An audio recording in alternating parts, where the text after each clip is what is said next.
So welcome everyone. This is The Bottom Line. My name is Kat Shear. I'm your host. I'm here with Scott Schweitzer and Brian Friend.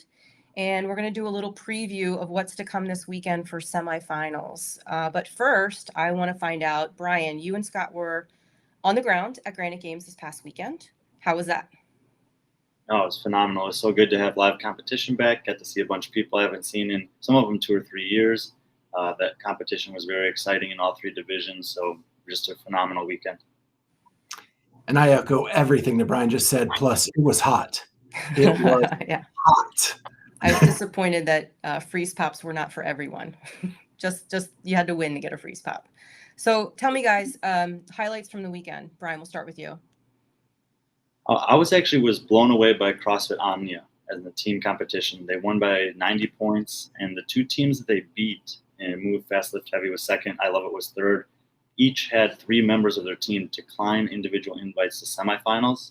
And Omnia was the class of the field throughout the weekend. You know, everyone's trying to wonder if there's anyone who can challenge Mayhem this summer. And right now, I think they're at the top of the list. Yeah. Do we know, are they like a classic affiliate team as we know them traditionally? I think, if I'm not mistaken, I think this will be their 4th time sending an affiliate to the games. Not 100% on that, but they've definitely been around.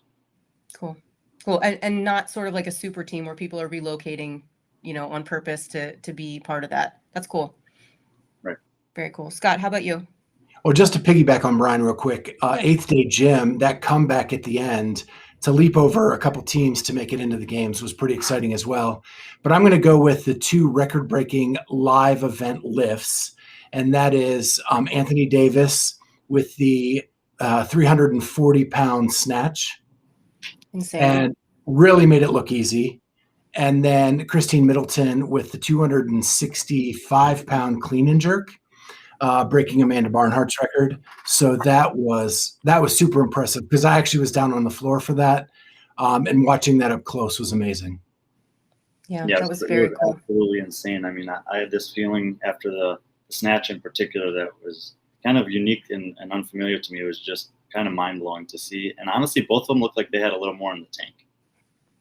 When Anthony Davis power snatched his first attempt and a second attempt, and when he could have won with just the 315 that he put up, you know, but he went for it anyway. It was super impressive. Yeah, one quick highlight I don't remember which event it was, but Mal O'Brien had a win. She had a couple wins, I think 3 this weekend. One of them, if she was competing against the boys, the men, would have taken second place. So let's just put that in perspective for a second. I know there's been conversations about, you know, Tia should be competing with the men maybe and how she would do, but Mal is right up there with it. Super impressive weekend for her. Yep, she attacked workouts in a way that's pretty rare. You don't see that often, and winning 3 consecutive workouts in a competition is another thing that's just extremely unusual. So obviously very happy to have seen her and Emma Carey compete live because it's just different. When you actually see them compete live, you start to understand just how good they are and can be. And so hopefully more and more people will be able to see that at the games and then also just in the years to come. Yeah, it was exciting to see how they put the pedal to the metal there and didn't really burn out at the end either. Like I was worried the first day. I thought, oh man, you know, this might be a mistake, but worked out. Yeah, Mal's overall athleticism was just phenomenal. And the technique of Emma Carey for both of them being that young was just amazing. Yeah. All right, so let's switch gears here. In a stark contrast to last weekend, we've got 3 semifinals that are international and completely online. So no butts in chairs. Nobody's going to be sitting around watching this live in person. Brian, let's just break down some of these events and talk about where we're going this weekend. Sure. Yeah, we got the 2 European semifinals, German Throwdown and Lowlands Throwdown, and then South America, the Brazil CrossFit Championships, all online, all with programming that's been provided by CrossFit. And although there won't be live streams, obviously, because the athletes are all doing them at their gym, there should be something every day coming out of CrossFit HQ that has an ability for us to catch up on the leaderboards, get some breakdowns, and hopefully also see some of the top performers in each event. And as the weekend progresses, kind of the closest races for the bubble spots or maybe the overall wins or the last chance qualifier spots. It might be a little bit delayed, obviously, to when the athletes are doing it, but there should still be some content for us to watch and follow along with. Okay, great. Go ahead. I think the thing that excites me the most is that they're repeating that workout from the MAC, the 10 rounds of 3 clean and jerks and 3 bar facing burpees. That was fun to watch in person, and you could tell everybody hurt because it is a pedal to the metal event. And so I'm anxious to see what some of the times are this weekend. Yeah, and this is the first weekend where it's really like a regional where all the athletes are going to be doing the same thing. With these semifinal events, they're being programmed sort of individually, and you don't get that sort of apples to apples comparison. So this will be the first weekend that we'll actually do. And I hope, Brian, you're working on something that is going to, crosshair, put everything together, and so that we can go across all 3 and see sort of who's winning and doing well. Yeah, we'll see about that. Depends. There's still another weekend after this, and a lot of prep for that. But True, yes, we've got some more. Nice. And we'll have 2 more competitions the following week with the same workout. So I might wait till after we have all 5 to take a look at that. And I was thinking about Gretel, Scott, when you said that about Mac, but Gretel at Mac is going to be a little different than Gretel in your home gym. So we can't, jump to conclusions and sort of compare those 2 at all, because I imagine they're not going to be rolling the bar down the runway like they did at Mac. Yeah, you're right. But I think people have had a chance to try it. They probably watched Mac and said, "Hey, let's try that one," and so maybe they've done it once or twice before they get to do it this weekend. Well, also on the team side, they have Ingrid thrown in there as part of the last team event, which is kind of the sister workout with the same format with snatches. So we'll get to see some times and benchmarks set for that as well. Perfect. Yeah. So as we do every week with these previews, Brian, give me sort of who to look out for and who we're expecting to see do well at all 3 of these. Sure. I'm going to start in Europe with the Lowlands, and I just, I haven't released my picks yet for these competitions, but it's really difficult. I feel like there are 6 to 8 athletes in each of the men's and women's fields for both the Lowlands and German Throwdown that are, would be very good representatives at the games. So for the women here, I have, in no particular order, I've got Emma McQuaid, Laura Horvath, Annie Thorsdottir, Gabby Magala, and Karen Freyova. And just on the outside, Turi Helgadottir, Taylor Howe. And then one pick I'm going to hold on to for, I think, the next future question. But, a lot of the names there are people that you'd recognize. And Taylor Howe might be kind of the one you're not as familiar with. She did great on the quarterfinals. So look for her to maybe be right in the mix with some of those veterans this weekend. For the men in the Lowlands, here we have the top 2 quarterfinalists in Reggie Fassa and Simone Montilla. And a lot of people are excited about their chances, but I still think BKG is the guy to beat in Europe. I like Frederick Agidius. And Adrian Munviller is competing there. He had a bit of a knee injury in quarterfinals, so I think he's a huge question mark. If he's good and healthy, I think he's a good bet to get a top 5 spot, but if not, if he has any problems at all health-wise, then there's an opening there for someone to potentially sneak in. And again, I'm going to hold on to one pick here for later on. Okay. We can move over to Germany, and it's a little bit of the same, where we've got on the women's side a bunch of names that you'll recognize. I expect them to do well. Kristen Holte, Katrin Davidsdottir, Camilla Solomon-Hellman. I'm still going to pick Sam Briggs. It's kind of one of those Jason Smith type things. Until someone beats her, I think I got to go with her. And then I like Jacqueline Dahlstrom to make her way to the games this year. For the men, I think Jona Koski is kind of the runaway favorite in the German Throwdown. And there's 4 guys behind him who are trying to make their games debuts that I am excited to see. Georgios Karavis from Greece, Andre Houdet from Denmark, Joshua Chama, who's competing. He'll be in Dubai, but he's United Kingdom. And then Lazar Dukic from Serbia. So those are the guys I'm looking at for the German Throwdown. And then in Brazil, they only get 2 spots, and it's going to be really competitive also. I like Laurie Cunha from Brazil and Sasha Nieves from Argentina, but also look for Melina Rodriguez to be in the conversation. It seems to be most of us feel like 2 of those 3 will probably take the 2 game spots for the women. On the men's side, there's a little bit more conversation, but Nicolas Bedarte, Argentinian that's been training with Kotler's crew out in Vegas, he's a big popular pick. And then I like Guillermo Mejeros, the young Brazilian. He's been at the games before as a teen and also 1 year as an individual. So those are the picks I'm going to make for now. He's a really strong weightlifter, isn't he? I feel like his Instagram has some amazing lifts on it. Yeah, I think he snatched around 290 at the games a couple years ago as a teen. Yeah, so. I remember that. Yeah. Good grief. I'm just blown away at how well Brian rolls his R's. Very good. He was living in the Dominican Republic. Oh, I love it. All right. So we talked about the athletes a little bit. Let's talk about programming, because I know you have an opinion about it. Yeah. So this is the big question. Everyone was waiting to see what the virtual programming would look like, and then kind of evaluate it relative to some of the live competition programming that we've seen from different semifinals.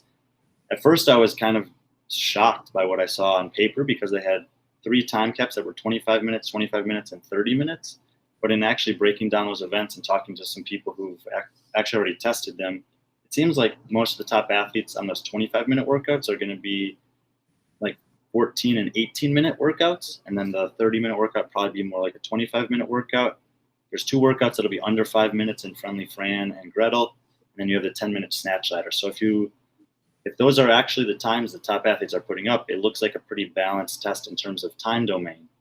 There's a lot of high volume, high skill tests, 60 ring muscle ups, 100 meters of handstand walking or so, 3,500 meters of rowing, 400 reps of dumbbell movement spread over 2 workouts. So it's, the programming is pretty diverse, and I was a little bit concerned at first, but the more I look at it, the more I'm not concerned. I think it's pretty well programmed. Okay. So the other question there, I know there was some talk last weekend about judging and the consistency of judging. Presumably, this is all going to be by video review, right? And there's going to be a team of people watching. How consistent can that be potentially, or not? And do we think that's going to be sort of fair and balanced? Scott might have a little to say here as well, but I think that that's why CrossFit's doing the uniform programming for those, is so that it's easier for their team of judges to review the videos with. The question I have is, what's the turnaround time going to be? Because in the open and online qualifiers, quarterfinals, we have that delay. It's a week, 2 weeks, 3 weeks before we find out the results. But in this case, it seems like they're going to want to have those results very quickly.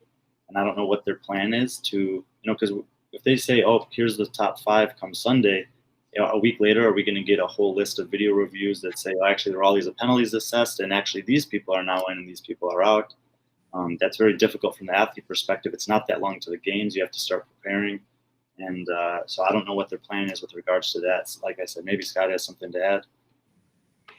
Yeah, I think actually we'll probably get more consistent judging through this. Even it's going to depend on the video quality, as we've seen in the past. Sometimes you get like a good 4K HD video, and it's really easy to judge. Other times you get an 8-bit video game from 1986, and that gets to be a little harder to judge the movements.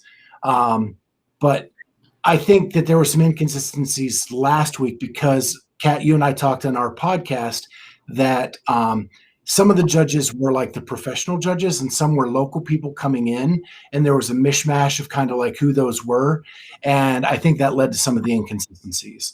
I think you're going to have a team of top level judges reviewing these videos, and it should go better. And you have less videos to judge, ideally, with just 30 athletes per event. Yeah, I mean, I've been a part of that online judging for the Open and for the quarterfinals and things like that, and it is a Herculean effort to get everything reviewed, and so I can imagine that the logistics are a little mind blowing, but we'll be curious to see sort of how the turnaround time works and what's involved with that. So should be interesting. Okay, so moving on, let's in Jason Hopper style, let's pick our dark horses, or those people that maybe nobody knows about yet, but we think might make some waves this weekend. Brian, we'll start with you. I've got one man and one woman from all 3 competitions, and I don't know, some people will know who they are, but for the most part, they'll be less well known. So we've got in the lowlands, I've got my eye on Solveig Sigurdardottir. I think I got that right. I think these workouts line up really well for her. Some of the high skill gymnastics that's being tested, and the snatch workout should do well. I think she prefers long time domain. And then for the men, even though people know who he is, I just think the workouts are so good for him, that he's probably going to get into the top 5, especially with the reward-based scoring system. So that's Branislav Olenkovic. I think he could actually potentially win a couple events, and some of the skills that he's worst at are not in this competition, for like running, for example. Is he the guy, Brian, that posts weird videos on Instagram with him doing crazy lifting stuff? Yeah, I think He's that guy. I don't always convert to kilos, but I think he might be able to like touch and go 305 or 315 for 3 reps or something like that. I mean, he's incredibly strong. So look for a world record performance on that snatch workout from him. Cool. On the German throwdown, Erica Eklund is another one people may not be too familiar with, but I like her to do pretty well. And then even though I don't think this guy will make the games this year, he's a young Icelandic kid, Haraldur Holgersen. I believe he trains with the Misfit crew or uses their programming at least. So I think it'd be a good win for him to get a top 10, maybe last chance qualifier spot, but also just kind of put his name on the map more globally. And then turning to South America, there's a Brazilian, Gabriela Moratti, and another Brazilian, Guillermo Dominguez, who have had some success in some of the sanctional seasons. And I think that, again, it's going to be tough to beat some of the top South Americans, but I think the depth down there is growing. And these are 2 athletes that you'll kind of hopefully get to know a little bit this weekend, and then I think have games potential in the years to come. Yeah. Okay. All right. So bottom line, we do this every week. Is the programming here going to be sufficient to send the right people to the games? I think it is. I think that the tests are broad and deep. I think that the skills being tested in weightlifting and gymnastics are substantial and sufficient. The volume of dumbbell movements and rowing, the amount of structurals being tested. And this, unlike all of the semifinals, which I don't think necessarily consider this as strongly as Dave generally does, these workouts are progressions from the open and the quarterfinals. And so I do think that some of the tests that or skills that were omitted in the quarterfinals are going to be exposing certain athletes in the semifinals, which should allow the top athletes hopefully to make it to the games. Perfect. Well, it's going to be a fun weekend. We've got a lot to watch. So on behalf of Scott Schweitzer, Brian Friend, I am Kat Shear, and this is The Bottom Line. We'll see you next time.